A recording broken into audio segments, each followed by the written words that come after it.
Comme la foule s'était rassemblée par milliers au point qu'on s'écrasait, Jésus, s'adressant d'abord à ses disciples, se mit à dire : « Méfiez-vous du levain des pharisiens, c'est-à-dire de leur hypocrisie. Tout ce qui est couvert d'un voile sera dévoilé, tout ce qui est caché sera connu. Aussi, tout ce que vous aurez dit dans les ténèbres sera entendu en pleine lumière.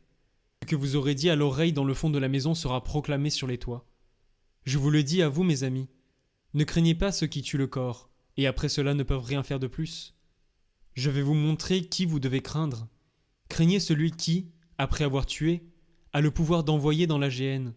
Oui, je vous le dis, c'est celui-là que vous devez craindre. Est-ce que l'on ne vend pas 5 moineaux pour 2 sous ? Or, pas un seul n'est oublié au regard de Dieu.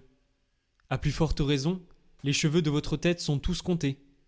Soyez sans crainte, vous valez plus qu'une multitude de moineaux.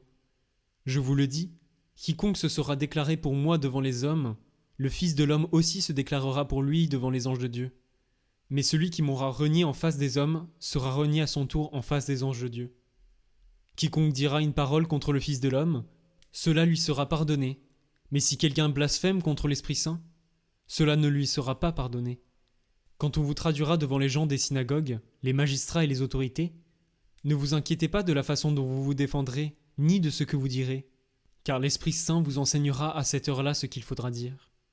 Du milieu de la foule, quelqu'un demanda à Jésus : « Maître, dis à mon frère de partager avec moi notre héritage. » Jésus lui répondit : « Homme, qui donc m'a établi pour être votre juge ou l'arbitre de vos partages ? » Puis s'adressant à tous : « Gardez-vous bien de toute avidité, car la vie de quelqu'un, même dans l'abondance, ne dépend pas de ce qu'il possède. » Et il leur dit cette parabole.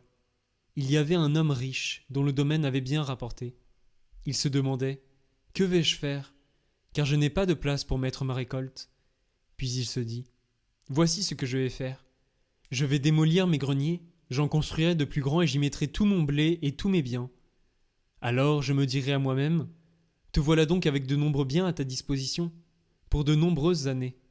Repose-toi, mange, bois, jouis de l'existence. » Mais Dieu lui dit : « Tu es fou, cette nuit même, on va te redemander ta vie.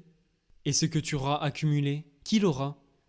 Voilà ce qui arrive à celui qui amasse pour lui-même, au lieu d'être riche en vue de Dieu. » Puis il dit à ses disciples : « C'est pourquoi je vous dis, à propos de votre vie, ne vous souciez pas de ce que vous mangerez, ni à propos de votre corps, de quoi vous allez le vêtir.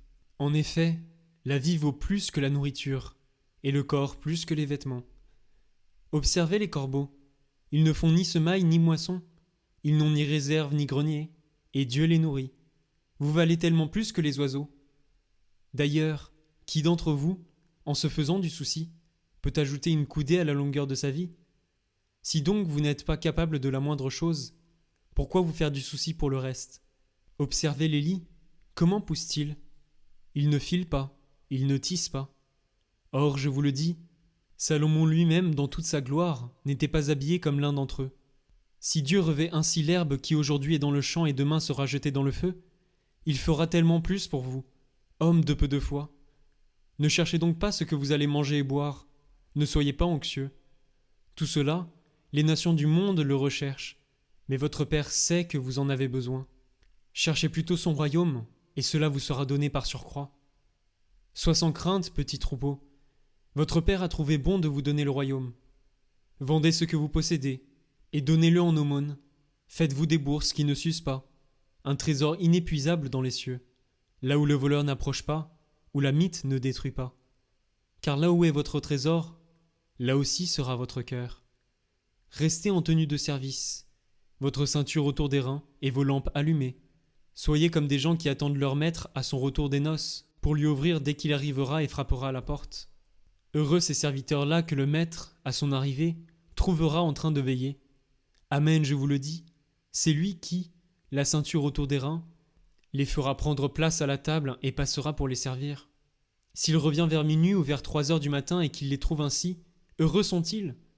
Vous le savez bien, si le maître de maison avait su à quelle heure le voleur viendrait, il n'aurait pas laissé percer le mur de sa maison. Vous aussi, tenez-vous prêts. C'est l'heure où vous n'y penserez pas que le Fils de l'homme viendra. Pierre dit alors : « Seigneur, est-ce pour nous que tu dis cette parabole, ou bien pour tous ? » Le Seigneur répondit : « Que dire de l'intendant fidèle et sensé à qui le maître confiera la charge de son personnel pour distribuer, en temps voulu, la ration de nourriture? Heureux ce serviteur que son maître, en arrivant, trouvera en train d'agir ainsi. Vraiment, je vous le déclare, il l'établira sur tous ses biens. Mais si le serviteur se dit en lui-même « Mon maître tarde à venir », et s'il se met à frapper, les serviteurs et les servantes, à manger, à boire et à s'enivrer, alors quand le maître viendra, le jour où son serviteur ne s'y attend pas et à l'heure qu'il ne connaît pas, il l'écartera et lui fera partager le sort des infidèles. Le serviteur qui, connaissant la volonté de son maître, n'a rien préparé et n'a pas accompli cette volonté, recevra un grand nombre de coups. Mais celui qui ne la connaissait pas, et qui a mérité des coups pour sa conduite, celui-là n'en recevra qu'un petit nombre.